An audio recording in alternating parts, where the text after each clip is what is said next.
거방위 간사 박성중 의원입니다.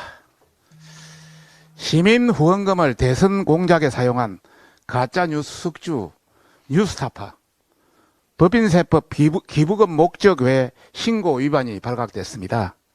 법인 취소까지 검토해야 한다는 내용입니다. 뉴스타파, 재단법인 뉴스타파 함께센터입니다. 뉴스타파가 지난 3년간 시민들에게서 받은 후원금이 6억 8천만인 것으로 나타났습니다. 후원금이 2020년 출범 시는 2억 3천만 원, 2021년에는 1,500만 원, 2022년에는 4억 3천만 원 수준으로 28배가 급증했습니다. 심각한 문제는 김만배가 뉴스타파 신앙림 전문위원에게 1억 6천만 원의 책값을 주며 기획한 대장동 몸통은 윤석열이라는 대선 공작을 저지른 2022년 3월에는 기부금이 44배로 폭발적으로 늘어났습니다.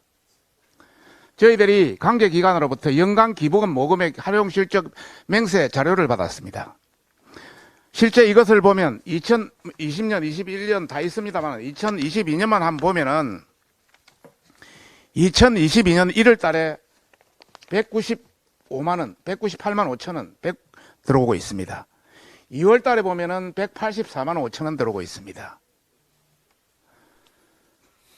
그리고 3월 달에 보면은 100만 원 들어오던 게 8,200만 원 3월 달에 선거가 있던 해입니다. 8,200만 원이 들어왔고, 그리고 6월 달에 취임할 때 보면은 2억 400만 원 가까이가 들어오고 있습니다.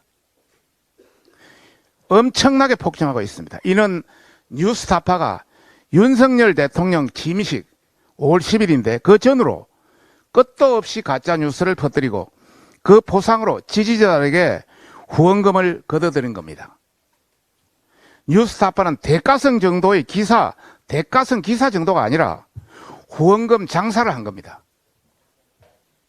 뿐만 아니라 뉴스타파는 법인세법, 상속세법상으로 엄중하게 관리돼야 할 재단입니다. 그런 기부금 사용 내역을 완전히 뭉텅거려 목적을 제대로 알 수 없게끔 신고하고 있습니다. 저희들이 관계기관으로부터 공익법인 결산 서류 및 공시간편 서식 자료를 받았습니다. 자료를 전부 요구해서 받았는데 2020년에는 그 목적을 알 수가 없습니다. 아예 무슨 내용을 했는지 아예 나오지도 않습니다. 그리고 2021년에 보면은 휴먼소프트웨어 강사다수 리영애 재단 내부 관리비 했는데 수혜 인원이 36,698명으로 되어 있습니다. 그리고 직업처가 강사다수. 그리고 2022년에는 마찬가지로 직업처가 46,683명, 4만 명이라 쓰고 직업처도 다수라고 쓰여 있습니다. 재단 기부금은 공익 목적에 사용해야 됩니다. 전혀 알 수 없는 내용으로 신고되어 있습니다. 이는 법인세법 시행령 39조 5항 또 8항에 따라서 기부금을 목적에 사용하지 않았을 경우에 기부금 단체를 지정 취소까지 할 수 있는 사안입니다. 기부금은 법인세법에 보면은 회원이 아닌 공익을 위해 사용해야 되고 사업의 직접 수혜가 불특정 다수일도록 되어 있습니다. 후원자들이 뉴스타파에 후원한 기부금은 반드시 공익 목적에 사용해야 합니다. 그런데 뉴스타파는 대선 3일을 앞두고 가짜 뉴스를 퍼뜨렸습니다. 이는 공익적 목적에 반하는 불법 행위입니다. 이 외에도 많습니다.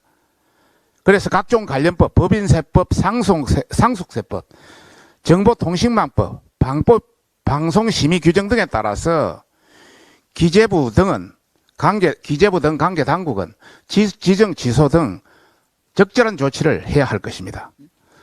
JTBC도 당시 천인공노할 여론 조작을 자행한 것에 대해서 반성하는 사항에서 원인 제공자인 뉴스타파가 윤석열 정부와 검찰의 탄압에는 당당히 맞서겠다고 물타기 프레임을 하고 있습니다.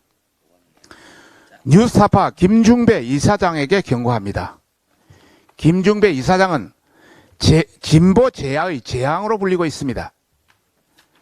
뉴스타파의 오만 방자함과 강압적인 취재 방식 등은 언론계에서 익히 아는 사실입니다. 이 공작 사건도 자신들의 무모함을 믿고 어물쩍하게 넘길 것으로 생각하나 본데 착각하지 말고 스스로 폐업 신고할 것을 강력히 경고하는 바입니다. 그리고 오늘 네이버 뉴스 제휴평가위원회 대선 공작을 했던 뉴스타파, 민노총의 미디어오늘 등 극단적인 좌편향 언론사들을 컨텐츠 제휴 등을 해준 것에 대해서 불법과 편법의 소지가 다분히 보이고 있기 때문에 네이버 등의 관계기관의 음단 조사를 다시 한번 촉구하는 바입니다.